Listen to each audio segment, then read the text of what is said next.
Hey y'all, Rick Moore here. I'm over at the house, the man cave of fabulous Nashville songwriter Bobby Fischer. Bobby's from the same area I'm from, Iowa, Illinois, Quad Cities, and Bobby's one of my few buddies from up there who's actually had some success in the music business and done pretty well for himself. So we're going to grab the camera and take a look around Bob's writer's room here and see what we got. Good. All right. So. Well, there's the house that I grew up in Wilton Junction, Iowa. And had a family. My dad got killed when I was 2. There was 5 of us kids, and we was on welfare. And everybody got through it. All those kids turned up talented and doing their own thing. And this is the family right there. That's the family there. Yeah, and that's my Which one are you? That's my wonderful mother, and there's me. Aha. Uh-huh. Well, you were a good-looking lad. Yeah. All right. Well, so things change, you know. And then you went on to, as people can see here, we got whose is that there? Let's see. That's a platinum record on Reba McEntire. I had 2 songs on that. One called "You Lie," which went to #1 in America, and "Waiting for the Deal to Go Down" is another one. All right. And this was a big kick to me after I've had a lot of chart records and things like that. I got to be the Grand Marshal of my hometown, Wilton, Iowa. Oh, up in Wilton. And that was so nice of them to invite me up there and do it. And then kind of a bonus there, I went up there to be the Grand Marshal. They had a marathon, and my daughter Lori ran the marathon and won it. Ah. And your daughter Lori, who's a New York playwright these days. She's a playwright, actress, and she's written some movies.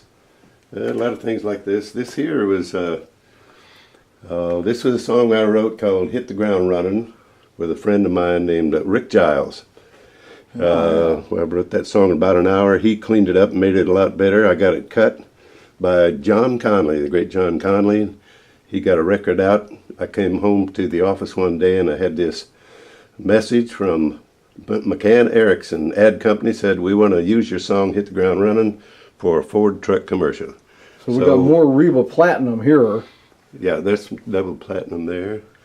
And this here is, let's see, this is Helen, my wonderful wife, and Lori and Margo Price, who is our niece, who we went to see her show at the Ryman Auditorium last night. There's Margo right there. There's Margo, and there's the ticket up there that we went to that show last night. Ah, no kidding, at the Ryman. Yeah, Margo's pretty much the reigning queen of contemporary, of traditional country. It's the first hit that I had, "Love Isn't Love Till You Give It Away," by an artist named Bobby Lee Trammell. I didn't even know what a national chart was until I got top 20. Oh, no kidding. With that song, yeah. Here's my wife, Helen, is a retired nurse from Metro General. So here we got more... This is Mo and Joe. You remember Mo and Joe? Mo Bandy and Joe Stampley. Yeah, and I got that. That was in a gold album. Lee Greenwood. Lee Greenwood. I had 2 cuts on Lee Greenwood. This was called "Breaking Even" in that one. And we got more Reba here. More Reba. I think this sold 5 million at that point. I think it's probably somewhere around 8 or 9 million now.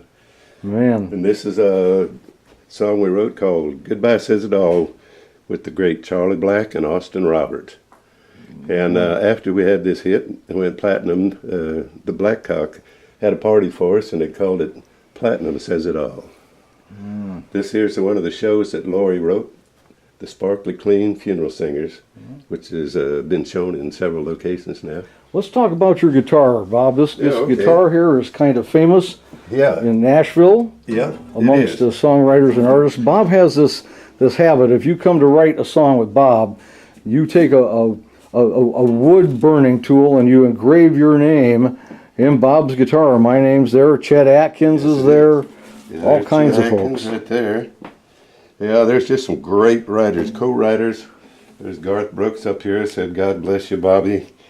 And a lot of them, they'd have a big hit, they'd screw up their hit title. Like one of them, he wrote, "I Fought the Lord and the Lord Won." You know, Yeah. Well, so now is Garth in there?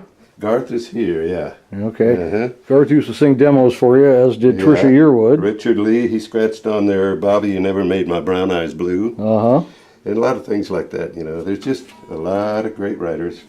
And I was telling you that I may be one of the few people that have always kept track of every co-writer that I ever had, and I always add them to this list. And that's a list of my co-writers. Man. And I keep adding some more. And a lot of those you actually had stuff that people recorded and... Oh yeah, I had about 600 cuts on my songs. Man. And many of them never came out. Well, I want to take a look at your reject letter and your John Wayne picture here. Oh, okay, yeah. You can do that. Yeah, this here is from Arista Records. I'm just other than a songwriter, I'm a song plugger. So I plug songs, try to get them recorded, and I pitched this song that we had to Arista Records. They answered me back, and what I like about it most, it says, misspelled my name, says Dear Bobby. Dear Bobby. So we reviewed the song that you submitted for consideration titled You Lie. After grateful evaluation, we feel it's not a breakthrough hit, and we appreciate the interest. And so here it is at #1. And this is me and Reba, Charlie Black, and Austin Roberts celebrating our #1 record in America. Record. And that was 8 million copies? Yeah, it's around 8 million, I think. And where's your John Wayne picture? Let's see, John Wayne is right here. We did a project with John Wayne. We was lucky enough to do all that, and that Charlie and some of those guys was also at that. Yeah, and that turned out really good. I got to meet the Duke, and he grabbed my hand and said, "Hello there, Bobby Fischer," just like he does in the movies. Yeah, and he was from Iowa. Yes, he was, wasn't he? Yeah, he sure was. It's from Riverside, I think. I was showing some songs to Buck Owens over at Capitol Records, that was. What's that one up there? That's a Minnie McCready. Minnie McCready, yeah, we went gold on that, I think. We had a song called Only a Whisper She Cut. There she is. Tommy Rocco, Charlie Black, and me. Yeah. Well, I think that's pretty good. We're getting on to 7 minutes here, so. All right, well. But anyway, once again, that's Bobby Fischer. Why don't you go stand over that way? We can get you a panoramic view of this wall of fame. Look at that, folks. Look at all those. Appreciate you coming by, Rick. And you betcha, Bob. And some of these things, they're a lot of fun. Good seeing you as ever, and I ain't dead yet, so maybe I'll get as many of them on my wall as you got sometime. And maybe you and I will write some more too. That's right. We'll have to do that. Bob and I had a couple cuts last year. Yes, we did. Haven't My Father's Son is a great song. No money in the mail yet, but that's right. That's right. All right. Thanks, Bob. All right. Thank you. All right. Thank you, Iowa. All right.